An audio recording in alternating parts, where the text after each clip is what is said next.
ही आहे तुरीची डाळ। या डाळीमध्ये मी मीठ, त्याच्यानंतर तेल आणि पाणी टाकलं याच्यामध्ये।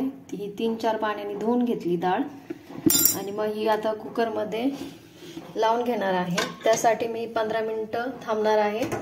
थोडीशी डाळ भिजली की लवकर शिजते। त्याच्यामध्ये वरण भात पण लावला आहे। ते 15 मिनिटं असंच ठेवणार आहे आणि नंतर मग मी गॅसवर चढवणार आहे। 20 मिनिटं झाले, मी गॅसवर कुकर लावला आणि मीडियम गॅसवर हा 3 शिट्ट्या होईस्तोवर ठेवलं। मिक्सरच्या भांड्यामध्ये थोडासा लसूण, अद्रक आणि 3 मिरच्या मध्ये कट करून घेतल्या। ते मिक्सरमध्ये काढून घ्यायचं। हे असं मी बारीक वाटून घेतलं, मिरच्या, लसूण आणि अद्रक।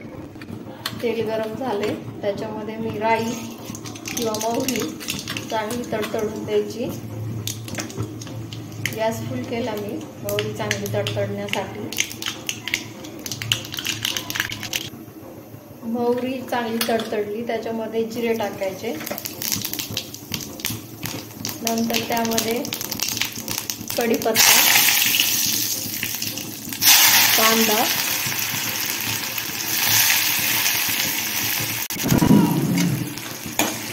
असा हलवून घ्यायचा। कांदा चांगला हलवून घ्यायचा। कांदा परतल्यावरच टोमॅटो टाकायचा। थोडासा मऊ व्हायला लागला की कांदा, मग नंतर टोमॅटो टाकायचा। तर मी कांदा थोडा वेळ परतून देते। कांदा चांगला मऊ झाला का त्याच्यामध्ये हिंग टाकायचं आणि मग नंतर टोमॅटो टाकून घ्यायचं।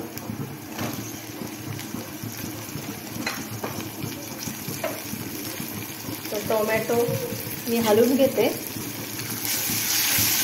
टोमॅटो चांगलं मऊ होऊन द्यायचं, मगच मसाले टाकायचे। त्यामध्ये मी टोमॅटो थोडंसं परतलं की अद्रक लसणाची पेस्ट आणि 3 मिरच्याचे जे मिक्सरमधून काढलं होतं त्याच्यामध्ये टाकून दिलं।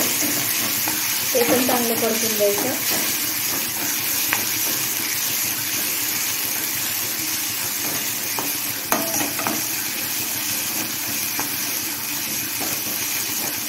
टोमॅटो चांगले असे मऊ होऊ द्यायचे आणि याच्या अगोदरच कांदा, टोमॅटो, कोथिंबीर, लसूण याची तयारी करून ठेवली होती। म्हणजे फोडणी द्यायच्या वेळेस सोपं जातं, पटकन फोडणी देता येते। तर टोमॅटो चांगला परतला, त्याच्यामध्ये हळद,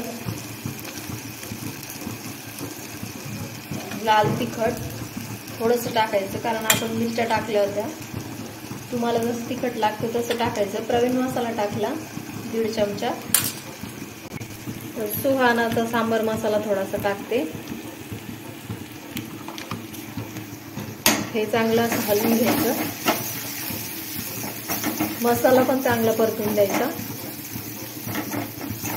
मसाला चांगला परतला की मग नंतर त्यामध्ये वरण टाकायचं। त्यामध्ये मी थोडंसं पाणी घालते, थोडंसं घालायचं, जास्त घालायचं नाही, कारण मसाला मग तेल सोडतो। थोडंसं पाणी घालून घेतलं मी।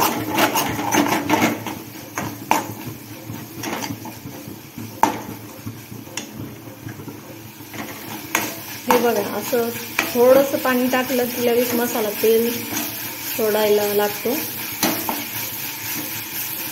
तर हा मसाला झाला, त्याच्यामध्ये मी वरण टाकून घेते।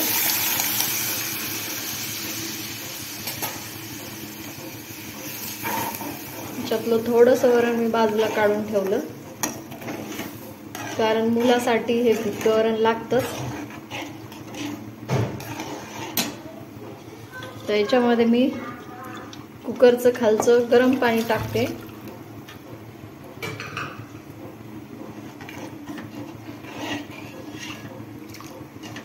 आणखीन थोडंसं पाणी टाकलं तरी चालेल यामध्ये। याच्यामध्ये थोडंसं गरम पाणी करून टाकलं मी। त्याच्यानंतर याच्यामध्ये थोडासा गूळ आणि खोबरं किसून टाकते। आणि थोडी कोथिंबीर टाकून घ्यायची.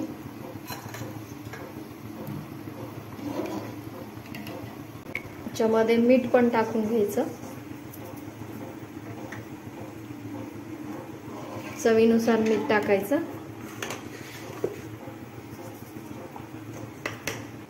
तर वरण चांगलं उकळतंय, त्यावरती आपण झाकण ठेवून घ्यायचं आणि 5-10 मिनिटं हे परत उकळून द्यायचं. 5 मिनिटं उकळलं तरी चालतं, म्हणजे चव वाढते त्याची.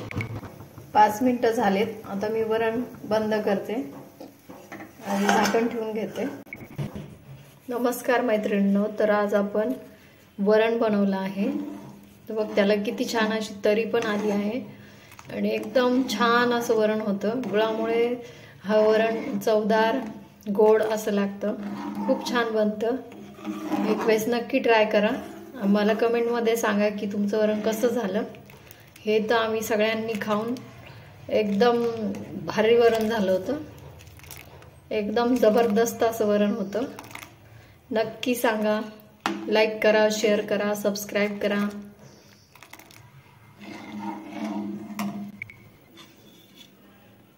एकदम जबरदस्त असं वरण झालं होतं हे. आणि सगळ्या हे बोट चाटतच राहिले, इतकं छान असं वरण झालं. भातासोबत आणि त्याच्यासोबत तर खूपच टेस्टी लागत होतं. पोळी आणि ते तर बघायचं कामच नाही, इतकं टेस्टी असं वरण झालं होतं. एकदा नक्की ट्राय करा. चला तर बाय बाय मग.